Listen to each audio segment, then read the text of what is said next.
പവിത്ര സീരിയലിന്റെ 26ാമത്തെ എപ്പിസോഡാണ്. വേദയും തരുണും അമ്മയും മോളും കൂടെ ഭക്ഷണം കഴിക്കാട്ടോ. ഷീലയാണ് ഭക്ഷണം വിളമ്പി കൊടുക്കുന്നത്. അത് കഴിഞ്ഞാൽ അവരവിടുന്ന് പോകും. തരുൺ ഭക്ഷണം ഇങ്ങനെ വാരി കൊടുക്കുമ്പോ ഇവരോട് പറയും, ഞാൻ മോളെ ഇവിടെ ചേർത്താലോ എന്ന് ആലോചിക്കണേ. അവിടെ ഇനി തുടരുന്നത് സേഫ് അല്ല. വേദ പറയും, അതെങ്ങനെ ശരിയാവും? ആരാ മോളെ നോക്കുക? തരുൺ പറയും, അമ്മ ഉണ്ടല്ലോ, അതിന് അമ്മ അങ്ങോട്ട് വരികയല്ലേ. തരുൺ പറയും, അമ്മ ഇനി അങ്ങോട്ട് വരണ്ടെന്നാ എന്റെ അഭിപ്രായം. വേദ ഞെട്ടും, ഇവിടെ അമ്മയ്ക്ക് അവളെ തനിച്ച് നോക്കാൻ പറ്റുമോ? തരുൺ പറയും, അവിടെയാണെങ്കിലും അമ്മ തന്നെയല്ലേ അവളെ നോക്കുന്നത്. പിന്നെ നമ്മുടെ പ്രൊഫഷൻ വെച്ച് എപ്പോഴാ വീട്ടിലെത്തുമെന്ന് പറയാൻ പറ്റില്ലല്ലോ. എന്തായാലും ഇത് സ്വന്തം നാടല്ലേ, അതുകൊണ്ട് അവൾ ഇവിടെ നിന്ന് വളരുന്നതാ നല്ലത്. വേദ പറയും, ഭീഷണിയെ പേടിച്ചാണോ തരുൺ ഇങ്ങനെ ഒരു തീരുമാനം എടുത്തത്? അപ്പൊ തരുൺ പറയും, എനിക്കുള്ള ഭീഷണിയെ ഞാൻ ഇതുവരെ പേടിച്ചിട്ടില്ല, പക്ഷെ ഇവളുടെ കാര്യം വരുമ്പോ അങ്ങനെയല്ലല്ലോ. വേദ പറയും, അവിടെ തൊട്ടടുത്ത് നമ്മൾ ഉണ്ടെന്നെങ്കിലും പറയാം, ഇവിടെ ആരുണ്ട്? അപ്പൊ തരുൺ പറയും, അതിന് ഞാനൊരാളെ ഏർപ്പെടുത്തിയിട്ടുണ്ട്. വേദയ്ക്ക് ആരെ? അത് ഒരു ബോഡി ഗാർഡിനെ. ഇത് കേൾക്കുമ്പോഴും വേറെ ഷോക്കാവുന്നുണ്ട്. ഗൗരിമോൾ ചോദിക്കും, നിങ്ങൾ എന്തായി സംസാരിക്കുന്നത്? എന്നെ പറ്റിയാണെന്ന് എനിക്ക് മനസ്സിലായി. നിന്നെ രാവും പകലും നോക്കാൻ ഒരു മാമൻ വരുന്നു. ഗൗരി പറയും, എനിക്ക് മാമനെയും വേണ്ട, ഒരു കൂമനെയും വേണ്ട. തരുൺ പറയും, അങ്ങനെയൊന്നും പറയരുത്, ഇത് നല്ല മാമനാണ്. ഗൗരി പറയും, വേണ്ടെന്ന് പറഞ്ഞില്ലേ, ഞാൻ അച്ഛന്റെയും അമ്മയുടെയും കൂടെ വരും. അമ്മയ്ക്കും അച്ഛനും നല്ല തിരക്കുള്ള ജോലിയല്ലേ മോളെ, ആഴ്ചയിൽ ഒരിക്കലേ ഞങ്ങൾ ഇങ്ങോട്ട് വരില്ലേ? അപ്പൊ ഒരാഴ്ച ഞാൻ അച്ഛനെ കാണേണ്ടി നിൽക്കണ്ടേ? അത് പറ്റില്ല. എന്താ മോളെ ഇത്, അച്ഛൻ പറയുന്നത് കേൾക്ക്. അപ്പൊ മോള് പറയും, വേണ്ട വേണ്ട വേണ്ട, എന്നോട് ആരും ഒന്നും പറയണ്ട, മിണ്ടേ വേണ്ട എന്ന് പറഞ്ഞ് ഗൗരി മോൾ അവിടെ നിന്ന് എണീറ്റ് പോകും. ഈ സമയം വേദ പിന്നാലെ പോവാൻ തുടങ്ങുമ്പോഴേക്കും അമ്മ പറയും, മോൾ അവിടെ ഇരുന്നോ, ഞാൻ നോക്കിക്കോളാം. അപ്പോഴേക്കും അവരുടെ ആ സെർവന്റ് പറയും, വേണ്ട ഞാൻ നോക്കാം എന്ന് പറഞ്ഞ് അവരവിടുന്ന് പോകും. വേദ പറയും, ഇത്രയും പ്രധാനപ്പെട്ട തീരുമാനം എടുക്കുന്നതിന് മുന്നേ മറ്റുള്ളവരോട് ഒന്ന് ആലോചിക്കണ്ടേ? തരുൺ പറയും, ഇത് ആലോചിച്ച് തീരുമാനിക്കേണ്ടതല്ല വേദ, ആക്രമിക്കാൻ വരുന്നത് ആലോചിച്ച് തീരുമാനിച്ചിട്ടല്ലോ, അതുകൊണ്ട് ഒരു മുൻകൂർ സുരക്ഷ നമ്മൾ ഏർപ്പാക്കുന്നത് കൊണ്ട് എന്താ കേട്? വേദ പറയും, എങ്കിലും പുറത്തുനിന്ന് ഒരാളല്ലേ വരുന്നത്, അവളൊരു പെൺകുഞ്ഞല്ലേ, ആരെയും വിശ്വസിക്കാൻ പറ്റാത്ത കാലായത്, അതെന്താ തരുൺ മനസ്സിലാക്കാത്തത്? തരുൺ പറയും, അവൾ എന്റെ പ്രാണനാ, അവളെ നോക്കാൻ ഒരാളെ ഏർപ്പെടുത്തുമ്പോ ലോകത്തിലെ ഏറ്റവും വിശ്വസനായ ഒരാളെ മാത്രമേ ഞാൻ നിയമിക്കൂ. അത് കണ്ടെത്തി തരാൻ എനിക്ക് ആൾക്കാരുണ്ട്, അവരില് എനിക്ക് വിശ്വാസവും ഉണ്ട്. അതുപോലെ അപ്പോഴും വേദയ്ക്ക് നല്ല സങ്കടവും ദേഷ്യം വരുന്നുണ്ട്. സേതുലക്ഷ്മി പറയും, മോളെ കുറിച്ച് നീ എന്തെങ്കിലും ചെയ്യുമ്പോ അതിൽ തെറ്റുണ്ടാവില്ലെന്ന് എനിക്കറിയാം. ഇവിടെ മോളെ നോക്കി ജീവിക്കുന്നതിലെ എനിക്ക് സന്തോഷമേ ഉള്ളൂ. പക്ഷെ അവളെ കുറിച്ചുള്ള എന്ത് തീരുമാനവും നിങ്ങൾ സംസാരിച്ചെടുക്കണം, എന്നിട്ട് അത് അവളെ പറഞ്ഞ് ബോധ്യപ്പെടുത്തണം. അവളുടെ പേര് പറഞ്ഞ് അവളുടെ മുന്നിൽ വെച്ച് നിങ്ങൾ ഇങ്ങനെ തർക്കിക്കുന്നത് ഒട്ടും ശരിയല്ല. വേദ എന്ത് പറയുന്നു? വേദ പറയും, ഞാൻ എന്ത് പറയാനാ, നാവ് കെട്ടിയിട്ടിട്ടുകൊണ്ട് അഭിപ്രായം ചോദിച്ചാ എന്ത് പറയാനാ എന്ന് പറഞ്ഞ് വേദ അവിടെ നിന്ന് എണീറ്റ് പോകും. അപ്പൊ തരുൺ ചോദിക്കും, ഇവൾക്ക് എന്തിനാ അമ്മ ഇത്ര പരിഗണന കൊടുക്കുന്നത്? എന്റെ മോളുടെ കാര്യം ഞാൻ തീരുമാനിച്ചാ പോരെ, ഇവളോട് എന്തിനാ അഭിപ്രായം ചോദിക്കുന്നേ? സേതുലക്ഷ്മി പറയും, അത് പറഞ്ഞ അഭിമാനം കൊള്ളാൻ മാത്രം അവളെ വളർത്തി വലുതാക്കിയതിലെ ഇവൾക്കും വലിയ റോളുണ്ടല്ലോ, അതുകൊണ്ട് തൽക്കാലം മോൻ അമ്മ പറയുന്നത് പോലെ ചെയ്താൽ മതി. അതിനുശേഷം പിന്നീട് കാണിക്കുന്നത് അവരുടെ സെർവന്റ് രണ്ടാൾക്കാരുണ്ടല്ലോ, അവര് തമ്മിൽ ഇങ്ങനെ സംസാരിക്കുകയാണ്.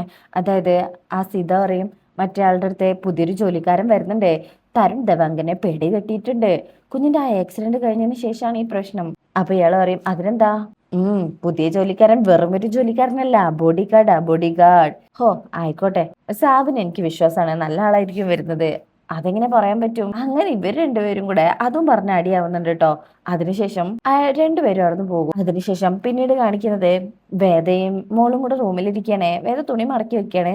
തരുൺ അങ്ങോട്ട് വന്ന് കഥക് തുറക്കും. വേദ ഒന്നിങ്ങോട്ട് വരുമോ? അവൾ അവിടെ ഇരുന്ന് സംസാരിച്ചോട്ടെ, എനിക്ക് തന്നോട് സംസാരിക്കേണ്ടത്. മോളുടെ കാര്യം വരുമ്പോ എനിക്ക് വല്ലാണ്ടൊരു ഉത്കണ്ഠ വരും, അതുകൊണ്ട് തന്നെ ഞാൻ നിയന്ത്രണം വിട്ട് എന്തെങ്കിലുമൊക്കെ പറഞ്ഞു പോകും. വേദ അത് കാര്യമാക്കണ്ട. വേദയ്ക്കും, ഞാൻ മോളെ കൂട്ടി പുറത്തു പോയതുകൊണ്ടാണോ ഇത്രയും പെട്ടെന്ന് ബോഡി ഗാർഡിനെ സംഘടിപ്പിക്കാൻ തിരക്ക് കൂട്ടിയത്? വേദ മോളെ കൊണ്ടുപോകുമ്പോ എന്നോട് ചോദിച്ചോ?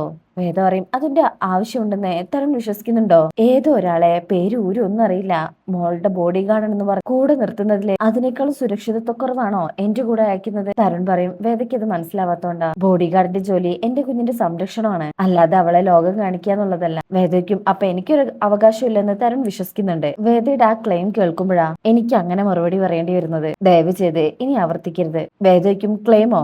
മനസ്സിലായില്ല. തരുൺ പറയും, വേദ അത് ആവർത്തിക്കാൻ എനിക്ക് താല്പര്യമില്ല. ഗൗരി പിറന്ന സമയത്ത് വേദ കാണിച്ചത് ഒരാളും ജീവിതത്തിൽ കാണിക്കാത്തതാണ്. അതിനു പകരം ഞാനും അമ്മയും അതേ സ്നേഹം വേദയ്ക്ക് തിരിച്ചു തന്നിട്ടുണ്ട്. ഗൗരി അമ്മയെന്ന് വിളിച്ചപ്പോഴൊന്നും ഞാൻ അവളെ വിലക്കിയിട്ടില്ല. അതുകൊണ്ട് അർഹതയില്ലാത്ത കാര്യങ്ങൾ ഒരുപാട് ആഗ്രഹിക്കരുത്. ഗൗരിയുടെ കാര്യം എനിക്ക് വിട്ടേക്കൂ. അവൾ എന്താകണമെന്നും എങ്ങനെ വളരണമെന്നും ഞാൻ തീരുമാനിച്ചോളാം. സോറി, ഇപ്പൊ ക്രൂരമായി പോയതിന് മാത്രം എന്ന് പറഞ്ഞ് തരുൺ അവിടുന്ന് പോകും. വേദ വിഷമത്തോടെ റൂമിലേക്ക് ചെല്ലുമ്പോ മോള് ആ ബബിൾ ഗൺ വെച്ച് കളിക്കാട്ടോ. അപ്പൊ വേദ അടുത്ത് വന്നിരുന്നേ മോളെ ഇങ്ങനെ തൊട്ട് നോക്കും. എന്നിട്ട് ഇങ്ങനെ ഒന്നും മിണ്ടാണ്ടിരിക്കുമ്പോ എന്താ അമ്മേ എന്ന് വെച്ച് ആ കുട്ടി കവിളില് പിടിക്കുക. എന്താ പറ്റിയമ്മേ? വേദ കരയാട്ടോ. അച്ഛൻ ചീത്ത പറഞ്ഞോ? അച്ഛൻ എന്തിനാ അമ്മയോട് ചീത്ത പറഞ്ഞത്? പോലീസ് ആയതുകൊണ്ടാണോ? പോലീസ് കള്ളന്മാരല്ലേ ചീത്ത പറയാ? അമ്മ കളക്ടർ അല്ലേ? വേദ ഒന്നും പറയാതെ കണ്ണീര് തുടച്ച് മോളിങ്ങനെ ചേർത്ത് പിടിക്കുമ്പോ ഗൗരി പറയും, ഇതങ്ങനെ വിട്ടാ പറ്റില്ലല്ലോ, കാര്യമായി ചോദിച്ചിട്ട് തന്നെ കാര്യം എന്ന് പറഞ്ഞേ അവിടുന്ന് എണീറ്റ് പോവാണേ. വേദ ഗൗരി മോളെ നിക്ക് എന്ന് പറഞ്ഞേ പിടിച്ചു വെച്ചിട്ട് പറയും, ദേ അമ്മ കരഞ്ഞതൊന്നുമല്ല, എന്തിന്റെ നുണ പറയുന്നത്, ഞാൻ കണ്ടതല്ലേ, ഇപ്പൊ വരാം എന്ന് പറഞ്ഞേ മോൾ അവിടുന്ന് പോകും. ദേ മോളെ പറയുന്ന കേൾക്ക് എന്ന് പറയുന്നുണ്ടെങ്കിലും മോളെ ഒന്നും കേൾക്കാണ്ട് പോകട്ടോ. ഗൗരിമോളെ തരുണിന്റെ അടുത്ത് വന്നിട്ട് പറയും, അച്ഛാ യു ഹാഡ് സേ സോറി, പറഞ്ഞേ പറ്റൂ. ഭരതൻ ചോദിക്കും, എന്തിന്? അമ്മയെ കരയിപ്പിച്ചതിനെ. തരുൺ പറയും, അതിന് അച്ഛൻ കരയിപ്പിച്ചില്ലല്ലോ. ഗൗരിമോള് പറയും, നോണ പറയണ്ട, അച്ഛന്റെ അടുത്തുനിന്ന് അമ്മ കരഞ്ഞോണ്ട് വന്നത്, അപ്പൊ പിന്നെ അച്ഛനല്ലാണ്ട് വേറെ ആര് കരയിപ്പിക്കാനാ? പോലീസ് കള്ളന്മാരല്ലേ ചീത്ത പറയാ, അമ്മ തീഫല്ലല്ലോ, പിന്നെ എന്തിനാ കരയിപ്പിച്ചതേ? തരുൺ ചോദിക്കും, എന്റെ ഗൗരിമോൾ എന്തൊക്കെയാ പറയണേ? എന്നോടൊന്നും ചോദിക്കണ്ട, ചോദിച്ചതിന് ഉത്തരം പറ. അമ്മ കരഞ്ഞത് വേറൊരു കാരണം കൊണ്ടാ. ഗൗരിമോൾ വയ്ക്കും. മോളിക്കും എന്ത് കാരണം?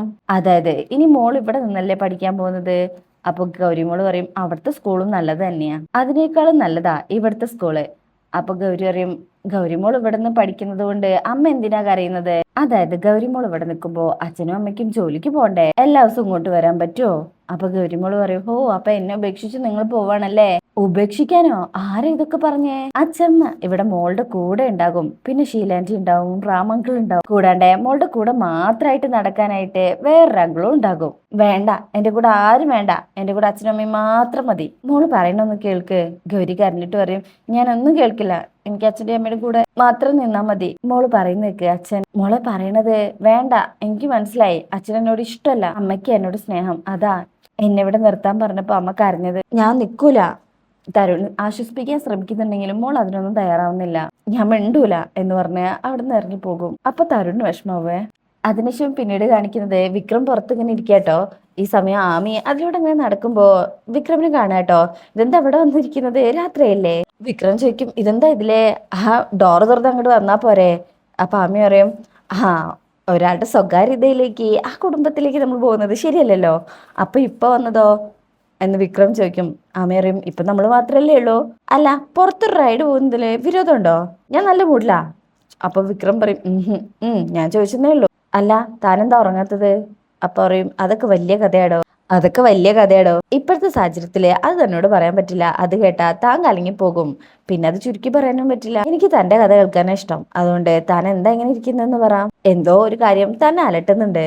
വിക്രം ഇങ്ങനെ നോക്കുമ്പോ ആമി പറയും, എന്റെ തലയിൽ ഇപ്പൊ പൂർണ്ണ ചന്ദ്രൻ ഉദിച്ചു നിൽക്കാ, ശരിക്കും പറഞ്ഞ വേലിയെ ഈ സമയത്ത് ഡാർക്ക് ആയിട്ടുള്ള കാര്യങ്ങൾ കേൾക്കാൻ ഇഷ്ടമുള്ള ആളല്ല ഞാൻ, ഫുൾ എനർജി ലെവലില് കേട്ടിരിക്കാൻ ഇഷ്ടം. ഓഫ് ആവുന്നത് അമാവാസി തുടങ്ങുമ്പോഴാ, ഈ വേലിയിറക്കം എന്നൊക്കെ പറഞ്ഞ അട്ടാറ് സമയാ, മനസ്സൊക്കെ ഉള്ളിലേക്ക് വരും. വിക്രം പറയും, ഇയാൾ എന്തൊക്കെയാ പറയുന്നത്, എനിക്കിത് മനസ്സിലാവുന്നില്ല. അത് പലർക്കും മനസ്സിലാവാറില്ല. അപ്പോ ലാലേട്ടന്റെ ഡയലോഗ് എന്നോട് ചിലർ ചോദിക്കാറുണ്ട്. വിക്രമിന്റെ അടുത്തേക്ക് വന്നിട്ട് പറയും, വട്ടാണല്ലേ എന്ന്. വട്ടൊരു രസാട്ടോ. ഇതൊക്കെ കേൾക്കുമ്പോ വിക്രം ആകെ അന്തം വിട്ടോ, ഇവൾ എന്തൊക്കെയാ പറയണെന്ന് വെച്ചിട്ട്. അതൊക്കെ പറയാം, ഇയാളുടെ പ്രശ്നം പറ, എന്താ പ്രശ്നം? വിക്രം ചോദിക്കും, എന്ത് പ്രശ്നം? ആമി പറയും, ഇവിടെ ഇപ്പൊ ആലോചിച്ചിരുന്നില്ലേ, ആ പ്രശ്നം പറ. ഒന്നില്ലെങ്കിലും 5-6 വയസ്സുള്ള ഒരു കുട്ടിയല്ലേ ഡീൽ ചെയ്യാൻ പോകുന്നത്, അതിന് ഇത്രയ്ക്ക് പേടിക്കണോ? വിക്രം പറയും, ആര് പറഞ്ഞു പേടിയാണെന്ന്? ഞാൻ ആലോചിച്ചത് നാളെ തുടങ്ങാൻ പോകുന്ന ജോലിയെ കുറിച്ചോ ആ കുഞ്ഞിനെ കുറിച്ചോ അല്ല. അതിപ്പോ ഞാൻ പറയട്ടെ, വിക്രം ഇപ്പൊ ആലോചിച്ചുകൊണ്ടിരിക്കുന്നത് വേദയെ കുറിച്ചല്ലേ? ശരിക്കും പറഞ്ഞ 4-5 വർഷം മുന്നേ ഉള്ള വേദയോടൊപ്പമുള്ള ജീവിതത്തെ കുറിച്ച്. വിക്രം ഒന്ന് ഞെട്ടും, അതെങ്ങനെ മനസ്സിലായി? ആമേറയും ഡിപ്രഷൻ എന്ന് പറയുന്നത് പലതരത്തിലുണ്ട്, എനിക്ക് വരുന്ന പോലെ ആവും ചിലപ്പോ, അതായത് ഇതുപോലെ. തനിക്ക് ഡിപ്രഷൻ അടിച്ച് ഇങ്ങനെ ഇരിക്കാൻ ഉള്ളത് വേദയെ കുറിച്ച് അല്ലേ? അപ്പൊ വിക്രം പറയും, ചുരുങ്ങിയ ദിവസം കൊണ്ട് തന്നെ താനെല്ലാം പഠിച്ചല്ലോ.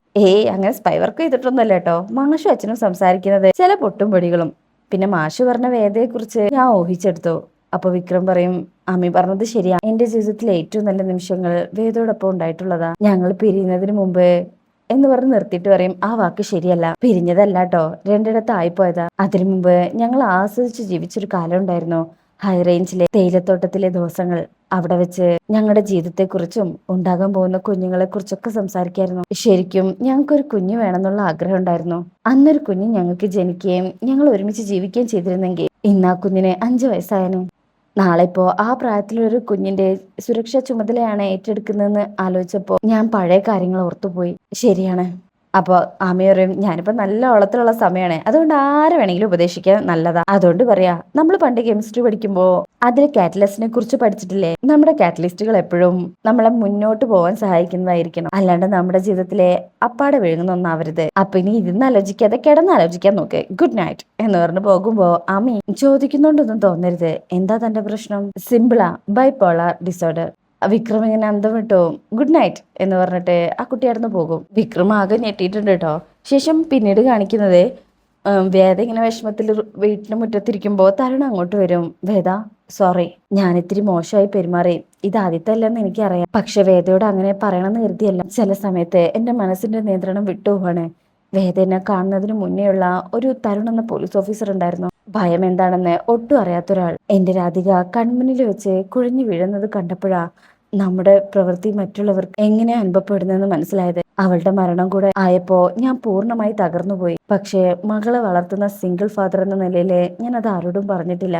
ക്രൈമും പ്രശ്നങ്ങളും നിറഞ്ഞ ഡൽഹി ജീവിതത്തിൽ നിന്നും മാറി നിൽക്കാനാ ഞാൻ ട്രാൻസ്ഫർ സ്വീകരിച്ചത് തന്നെ. നമ്മളെ എല്ലാ കാലത്തും കാത്തിരുന്നത് ഇത് തന്നെ ആയതുകൊണ്ട് ഇവിടെയും അതേ ജീവിതം തന്നെ തുടരേണ്ടി വന്നു. എന്നാ എന്റെ മകളെ കൂടെ ഉന്നം വെക്കുന്നു ഞാൻ കരുതിയില്ല. ശരിക്കും ഷോക്കായിപ്പോയി. അതുകൊണ്ടാ ഞാൻ അവളെ ഇവിടെ തന്നെ നിർത്താൻ തീരുമാനിച്ചത്. വേദ അവളോടൊന്ന് സംസാരിക്കണം. അപ്പൊ വേദ പറയും, മക്കളെ സംരക്ഷിക്കാൻ മാത്രമല്ല പാരന്റ്സ്, അവരുടെ സന്തോഷം അത് നിലനിർത്തുക, പിന്നെ പാരന്റ്സിന്റെ സാമീപ്യം അതുകൂടെയാണ്. തരുൺ പറയും, എനിക്ക് മനസ്സിലാകും. എന്റെ മകളുടെ അടുത്തുനിന്ന് മാറി നിൽക്കാൻ ഞാൻ ആഗ്രഹിക്കൂ വേദ. പിന്നെ ഇത് സ്ഥിരമായിട്ടുള്ള ഒരു മാറ്റമല്ലല്ലോ, താൽക്കാലികമായിട്ടുള്ള ഒരു ഏർപ്പാട്. എത്രയും പെട്ടെന്ന് ഇങ്ങോട്ടൊരു ട്രാൻസ്ഫറിനെ ഞാൻ ആലോചിക്കുന്നുണ്ട്. അതിനൊരു ലോ ആൻഡ് ഓർഡർ തന്നെ വേണമെന്നില്ലല്ലോ, ഏതെങ്കിലും കോർപ്പറേഷൻ ആയാലും ഞാൻ ഓക്കെ. വേദ പറഞ്ഞ പോലെ അവൾക്ക് പ്രായപൂർത്തിയാവുന്നത് വരെ അവളോടൊപ്പം കഴിയണം തന്നെ എനിക്കും. അതിന് വേണ്ടി ഞാൻ എന്തും ചെയ്യും. പക്ഷേ അതിനിപ്പോ ഇപ്പോഴത്തെ ഈ ത്രെഡിൽ എങ്ങനെയെങ്കിലും രക്ഷപ്പെടണം. അവളെ ഒന്ന് പറഞ്ഞ് സമ്മതിപ്പിക്കണം വേദ, പ്ലീസ്. വേദയ്ക്ക് ഞാനോ? തരുൺ പറയും, പിന്നെ ആരെ? അമ്മയുടെ സ്ഥാനത്ത് നിന്ന് സംസാരിക്കാൻ? അവൾക്ക് പെറ്റമ്മ ഇല്ലാണ്ട് പോയല്ലോ. ഇത് കേൾക്കുമ്പോഴാണ് വേദയ്ക്ക് എന്താവുന്നത്.